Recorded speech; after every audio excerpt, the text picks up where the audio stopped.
Buenas, mi nombre es Alexander Leal y le voy a hablar sobre el sistema puesto a tierra externo. En esta presentación hablaremos de la Tierra y su resistividad, citando algunos métodos de importancia junto al método de Werner. En el sistema puesto a tierra, el factor más importante es la Tierra como tal, más no el electrodo.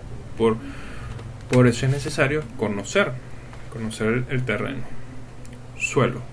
Terreno con características propias, eléctricas, físicas y químicas. No se ha determinado si es factible o instalar un sistema tierra, depende del terreno o del suelo. Tierra. Suelo acondicionado para instalar un sistema puesto a tierra, del cual se ha determinado que el resultado factible es el drenaje de corriente. Al estudiar el suelo es indispensable medir un parámetro eléctrico que permita identificar qué tan bueno el conductor es. Esto quiere decir que dependiendo de la tierra hay una resistividad. Esto se lo explicaré más adelante, pero dependiendo del suelo o qué tipo de suelo estemos trabajando, vamos a tener una cierta resistividad. Generalmente la resistividad de los metales aumenta con la temperatura, mientras que la resistividad de los semiconductores disminuye ante el aumento de la temperatura. Al estudiar el suelo es indispensable medir un parámetro eléctrico que permite identificar qué tan buen conductor es el terreno en estudio. A dicho parámetro lo denominamos resistividad y se representa con la letra P. Esto es lo que le venía yo diciendo anteriormente, naturaleza del terreno. Dependiendo de la naturaleza del terreno, vamos a tener una resistividad en ohmios por metro. Por ejemplo, la resistividad en arcilla es de 20 a 50 ohmios. Y si nos fijamos más abajo, el granito es de 600 a 10.000 ohmios. Vemos que hay una diferencia bastante amplia entre la arcilla y los granitos. Esto quiere decir que tenemos una mayor resistividad con los granitos, y representa mucho es por el terreno y no más por los electrodos.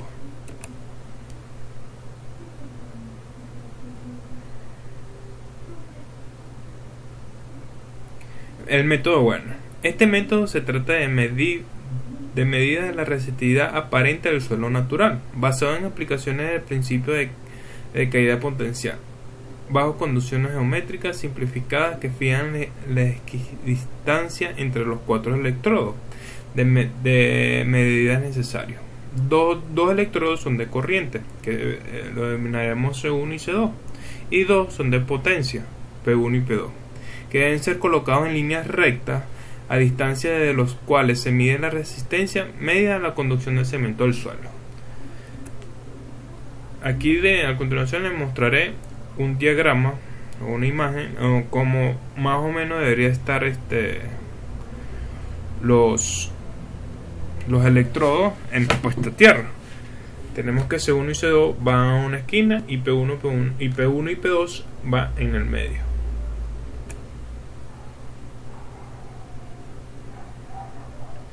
Método de tres polos. Este método consiste en instalar tres electrodos a una distancia determinada. Se recomienda que sea de 20 metros. ¿Por qué? Porque ya no tenemos el otro método que es de Werner, que son 4 electrodos. Esta ahora son 3. El primer electrodo es la barra o pieza a medir, cuya función directa es la de drenar la corriente del suelo. Este primero es la que está, por ejemplo, decir, hay un anillo. Esto en instalaciones de antenas como tal, que al instalar una antena tenemos que aterrar un anillo, ¿verdad? En ese aterramiento viene el cable, ¿verdad? Cuando nosotros conectamos el cable, no conectamos a otro anillo, sino a uno.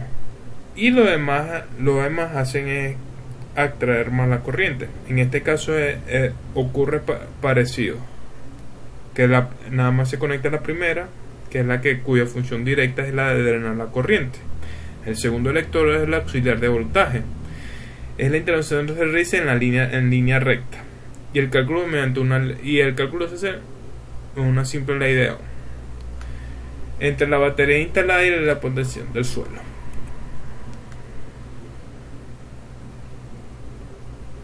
Disculpe.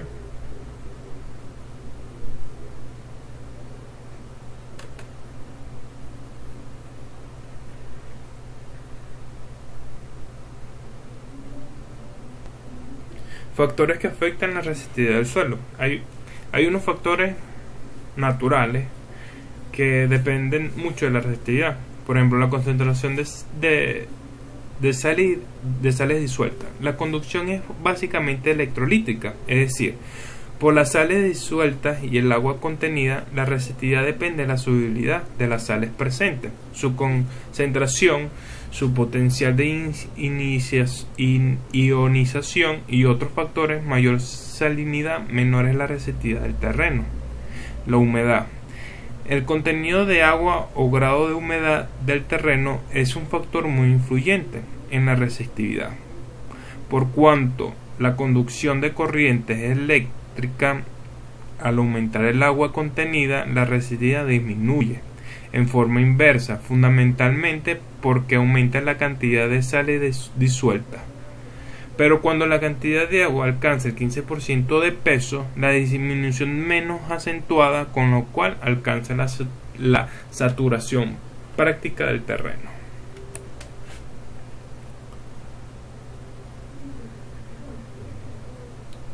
Otros factores que le afectan a la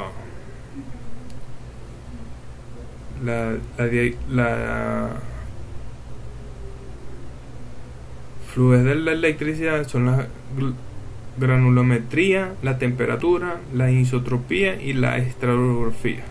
Estos factores afectan, depende de la situación del suelo o del clima donde se instale el puesto a tierra. Afecta, por ejemplo, un puesto a tierra no actúa igual. Por un ejemplo, un paréntesis, cuando montemos un puesto a tierra, por decir, en Mérida, tenemos un puesto a tierra en Mérida, y lo cual la temperatura es muy diferente a la de Coro. ¿Por qué? Porque su temperatura varía de muy frío a lo muy caliente, y hay un grado de resistividad, pérdidas, por decirlo así, por una resistividad de corriente que genera estos tipos de clima.